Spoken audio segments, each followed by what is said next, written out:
नमस्कार दोस्तों, जैसा कि आपको मालूम है कि नज़ारा टेक्नोलॉजीज़ का आईपीओ इस समय ओपन है। तो आपके मन में इस कंपनी के बारे में काफ़ी सारे सवाल होंगे।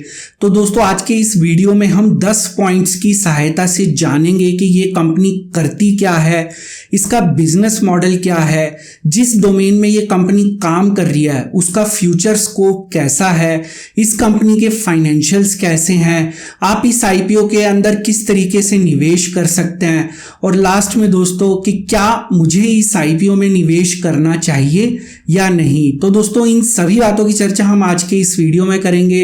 इस वीडियो को आप अंत तक जरूर देखिएगा। दोस्तों, सबसे पहला और सबसे महत्वपूर्ण पॉइंट है कि ये कंपनी करती क्या है। तो दोस्तों, बेसिकली नज़ारा जो है वो एक प्रमुख गेमिंग और स्पोर्ट्स मीडिया प्लेटफॉर्म है जिसकी उपस्थिति भारत समेत 60 से ज़्यादा देशों में है। तो दोस्तों, इस कंपनी की जो प्रेजेंस है वो एशिया में है, अफ्रीका में है, नॉर्थ अमेरिका में है। दोस्तों, गेमिंग टेक्नोलॉजी के अंदर अभी तक कोई भी कंपनी लिस्ट नहीं हुई है। नज़ारा टेक्नोलॉजीज पहली ऐसी कंपनी है जो गेमिंग की कंपनी है और लिस्ट होने जा रही है। तो दोस्तों, ये एक न्यू एज कंपनी है, जैसा कि हम पहले वाले अपने वीडियोस में भी चर्चा कर चुके हैं कि हमें न्यू एज कंपनीज जो हैं उनकी तरफ ज़रूर ध्यान देना चाहिए ताकि हम आने वाले समय में कौन से बिजनेसेस अच्छा कर सकते हैं उनके बारे में हमारी जानकारी और हम उन कंपनीज के अंदर निवेश कर सकें। दोस्तों, यहाँ पे दूसरा महत्वपूर्ण पॉइंट है कि जो वर्ल्ड इकोनॉमिक फोरम है उनके मुताबिक भारत में जो गेमिंग इंडस्ट्री है वो $930 मिलियन की है इस समय। तो दोस्तों, वर्ल्ड इकोनॉमिक फोरम का अनुमान है कि 2024 तक भारत में जो गेमिंग इंडस्ट्री है वो $3.8 बिलियन होने की संभावना है। और दोस्तों, आपको जान के आश्चर्य होगा कि पूरे विश्व में भारत जो है वो नंबर 1 पे है गेमिंग में। दोस्तों, तीसरा महत्वपूर्ण पॉइंट है कि 2020 के पहले 9 महीनों के दौरान, पहले 3 क्वार्टर्स के दौरान मोबाइल गेमिंग डाउनलोड्स के अंदर हमारा देश नंबर 1 है पूरे विश्व के अंदर। तो दोस्तों, यहाँ पे लगभग 7.3 बिलियन मोबाइल गेमिंग डाउनलोड्स किए गए हैं। दोस्तों, आगे बढ़ने से पहले मैं आपको बताना चाहूंगा कि आज के वीडियो के एजुकेशनल पार्टनर हैं पेटीएम मनी। पेटीएम मनी के 70 लाख यूजर्स की तरह आप भी बहुत आसानी से पेटीएम मनी को यूज करके इस आईपीओ में अप्लाई कर सकते हैं और आपको आईपीओ की पूरी जानकारी, इन डेप्थ रिपोर्ट और डिटेल्स जो है वो पेटीएम मनी पे मिल जाएंगी। और दोस्तों, पेटीएम मनी के वेल्थ मैनेजमेंट प्लेटफॉर्म के द्वारा आप निवेश कर सकते हैं स्टॉक्स के अंदर, म्यूचुअल फंड्स के अंदर, ईटीएफ्स के अंदर, फ्यूचर एंड ऑप्शंस, गोल्ड और एनपीएस में। पेटीएम मनी पे इंट्राडे और ओवरनाइट ट्रेड के चार्जेस केवल ₹10 प्रति ट्रेड हैं और आप ईटीएफ, म्यूचुअल फंड और गोल्ड में सिप के द्वारा भी निवेश कर सकते हैं। पेटीएम मनी पे आप फुली डिजिटल केवाईसी की सहायता से बिना किसी कागजी कार्रवाई के ऑनलाइन अकाउंट कुछ ही मिनटों में खोल सकते हैं। तो दोस्तों, इसका लिंक जो है वो डिस्क्रिप्शन बॉक्स में दिया गया है। उस लिंक के ऊपर क्लिक करके आप पेटीएम मनी के बारे में पूरी जानकारी हासिल कर सकते हैं और आप बहुत आसानी से अपना अकाउंट केवल कुछ ही मिनटों में खोल सकते हैं। दोस्तों, चौथे नंबर का महत्वपूर्ण पॉइंट है कि नज़ारा टेक्नोलॉजीज के आईपीओ का प्राइस बैंड जो है वो 1100 से 1101 रुपए है। दोस्तों, अपर प्राइस बैंड के हिसाब से कंपनी जो है वो 583 करोड़ रुपए जुटाने की कंपनी की योजना है।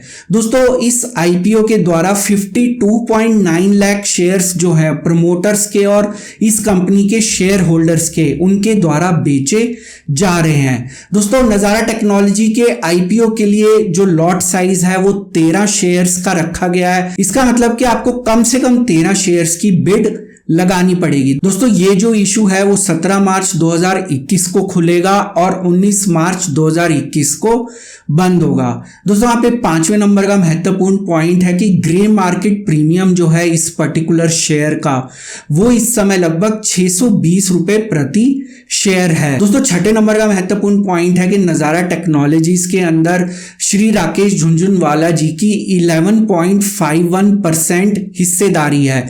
उनका शेयर जो है इस कंपनी के अंदर 11.51% है। ये जो डेटा है दोस्तों, ये सितंबर क्वार्टर के अंत का डेटा है फाइनेंशियल ईयर 2021 का। तो दोस्तों क्योंकि राकेश झुनझुनवाला जी की इस कंपनी के अंदर हिस्सेदारी है, इस वजह से भी इस पर्टिकुलर इशू के अंदर काफी ज्यादा निवेशकों का इंटरेस्ट दिखाई दे रहा है। दोस्तों 7वें नंबर का महत्वपूर्ण पॉइंट है कि इस कंपनी के बिजनेस वर्टिकल्स कौन कौन से हैं।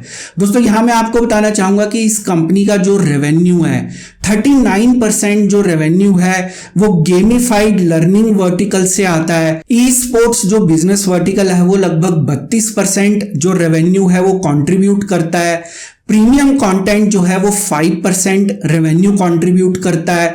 जो रियल मनी गेमिंग है वो दोस्तों लगभग 3% के आसपास रेवेन्यू कंट्रीब्यूट करती है। और दोस्तों टेलीकॉम कंपनी से इस पर्टिकुलर कंपनी को लगभग 21% के आसपास रेवेन्यू आता है। दोस्तों यहाँ पे 8वें नंबर पे फाइनेंशियल्स जो हैं किसी भी कंपनी के काफी ज्यादा इंपॉर्टेंट होते हैं। तो यहाँ पे फाइनेंशियल्स की अगर बात की जाए तो जो हमारा 2020 का फाइनेंशियल ईयर है उसकी दूसरी तिमाही तक Q2 तक जो कंपनी का टर्नओवर है वो लगभग 207.01 करोड़ है।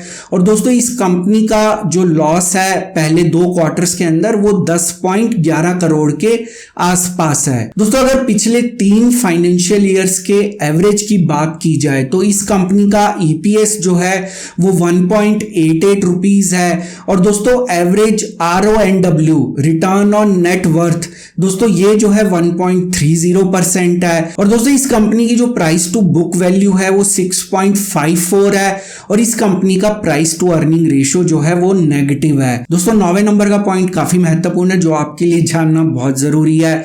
इस IPO के द्वारा कंपनी फ्रेश कैपिटल रेज नहीं कर रही है बल्कि जो वर्तमान शेयर होल्डर हैं वो OFS ऑफर फॉर सेल के द्वारा फंड जुटाएंगे और प्रमोटर्स अपनी हिस्सेदारी कम करेंगे इस IPO के द्वारा। लेकिन दोस्तों जो दिग्गज निवेशक हैं राकेश झुनझुनवाला जी वो अपनी हिस्सेदारी इस कंपनी में कम नहीं करेंगे। दोस्तों यहाँ पे 10वें नंबर का सबसे महत्वपूर्ण पॉइंट कि क्या मुझे इस IPO के अंदर निवेश करना चाहिए।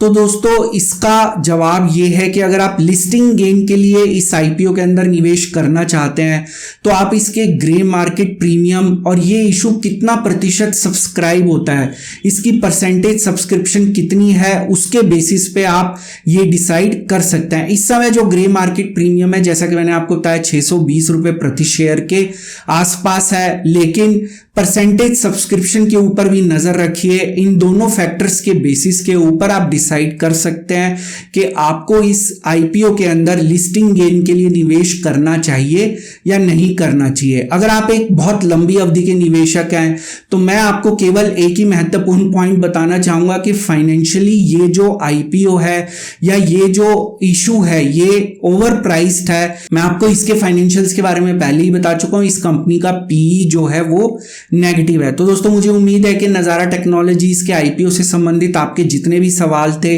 उन सब का जवाब मैंने इन 10 पॉइंट्स के अंदर आपको देने की कोशिश करी और आपको आपके सभी सवालों के जवाब मिल गए होंगे। तो दोस्तों वीडियो पसंद आया तो वीडियो को लाइक जरूर करिए और आने वाले समय में भी अगर आप इसी तरह जानकारी से भरपूर और ज्ञानवर्धक वीडियोस देखना चाहते हैं तो चैनल को जरूर सब्सक्राइब करिए।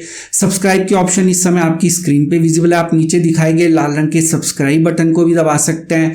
उसके साथ दिखाए गए बेल नोटिफिकेशन को क्लिक करना मत भूलिएगा ताकि जब भी कोई नया वीडियो अपलोड हो उसकी नोटिफिकेशन तुरंत आपको अपनी ऐप या ईमेल के ऊपर मिल जाए। दोस्तों इस वीडियो का एक डिस्क्लेमर भी है जो कि आपको अपनी स्क्रीन पे दिख रहा होगा। ये वीडियो मैंने सिर्फ एक एजुकेशन, लर्निंग और इन्फॉर्मेशन के पॉइंट ऑफ व्यू से बनाया था। यहाँ पे मेरी आपको कोई सजेशन, सलाह या राय नहीं है कि आप किसी भी स्टॉक या इंडेक्स में या IPO में बाय, सेल या होल्ड की पोजीशन बनाए। किसी भी निवेश या ट्रेड से पहले अपने फाइनेंशियल प्लानर या इन्वेस्टमेंट एडवाइजर की सलाह जरूर ले लें। केवल उन्हीं की सलाह के ऊपर किसी तरह के निवेश या ट्रेड का निर्णय लें। तो दोस्तों आज का वीडियो देखने के लिए बहुत बहुत शुक्रिया। हम फिर मिलेंगे अगले वीडियो में एक नई जानकारी के साथ, एक नई सीख के साथ, एक नई लर्निंग के साथ। तब तक आप अपना ध्यान रखें।